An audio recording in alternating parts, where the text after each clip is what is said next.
Hindi na ako mananahimik, ilalabas ko ang lahat ng katotohanan. May resibo, may ebidensya, at may pangalan. Ang nag-deliver papunta sa bahay nila Pangulong Bongbong Marcos at Speaker Martin Romualdez mag-insert o magpasok ng 100 billion worth of projects sa BICAM. Sana po ay hindi nila ako mapatay bago ko mailabas ang lahat. Ginawa ko lang ang utos sa akin, pero ngayon, handa na akong harapin ang lahat. Ginagamit ng administrasyon ang buong resources ng bansa para tumahimik ako. That he will shoot me if I will talk. Gagamitin ako bilang panakipbutas sa kanilang kampanya laban sa korupsyon. Para sa bawat Pilipino, alam ko na buo ang galit ninyo sa akin ngayon. Nauunawaan ko rin kung bakit, lalo na at malaki ang halagang nakataya. Pero bago kayo humusga, hayaan ninyong ipaliwanag ko ang buong katotohanan.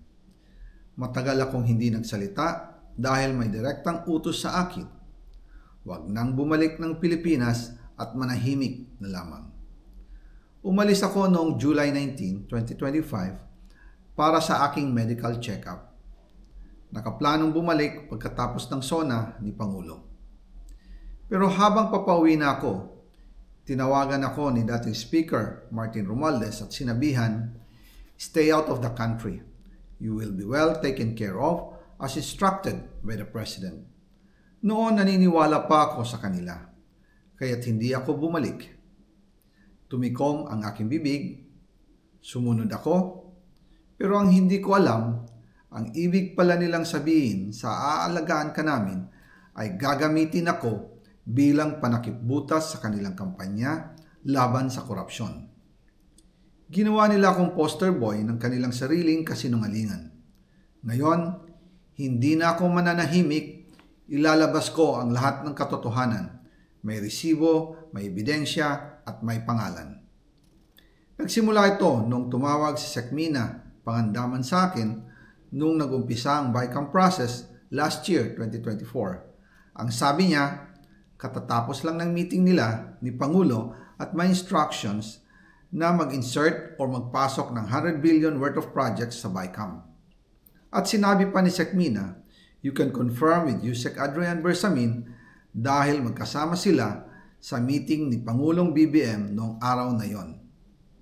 Tinawagan ko po agad si Yusek Adrian Bersamin at tinanong ko kung may instruction nga ba ang Pangulo na magpasok ng 100 billion during their meeting. Ang sabi niya ay totoo nga po. Right after our conversation, tinawagan ko po si dating Speaker Martin Romualdez at nireport ko ang instructions ng Presidente to insert the 100 billion projects.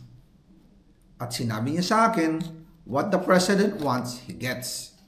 After ng ilang araw, nag-set po ng meeting si Sekmina Pangandaman at Yusek Adrian Bersamin sa amin ni dating Speaker Martin Romualdez sa Aguado Building in front of Gate 4 ng Malacanang at nandun din po si Yusek Jojo Cadiz. During the meeting, binigay po ni Yusek Adrian Bersamin ang listahan na worth 100 billion. Tinanong ko po si Yusek Adrian kung saan galing ang listahan. Ang sagot niya, galing kay PBBM mismo at binigay niya ito mula sa brown leather bag. Nung sinabi po ni Yusek Adrian Bersamin yung brown leather bag, naalala ko noong nasa Singapore kami right after the elections of May 2022 sa Hilton Hotel, kami ni dating Speaker Martin and PBBM habang pauwi at pabalik ng Pilipinas, hinabol ng PSG ang brown leather bag at ang sabi ni PBBM, maiwan na lahat, wag lang ang brown leather bag. Kaya naniwala ako na utos talaga ito ng Pangulo. Pagkatapos ng ilang araw, I informed sina dating Speaker Martin Romualdez, Sekmina Pangandaman, Yusek Adrian Bersamin, and Yusek Jojo Cadiz na kung pwede 50 billion lang ang ipasok sa program funds dahil so sobra ang DPWH funds versus sa DepEd. In practice, hindi pwede na mas malaki ang budget ng DPWH kaysa edukasyon. And yung balance na 50 billion, ilagay na lang sa unprogrammed funds for the 2025 budget dahil Office of the President din ang nagre-release ng lahat ng unprogrammed funds.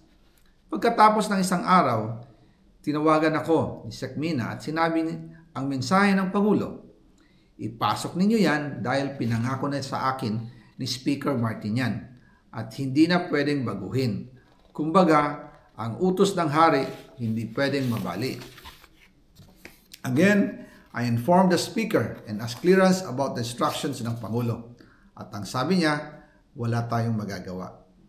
Kaya po nagtataka ako kung bakit sinasabi ni Pangulo na hindi niya makilala ang budget, samantalang lahat na binawas at dinagdag sa mga ahensya ng gobyerno ay humihingi ng approval sa kanya si Sec Mina Pangandaman.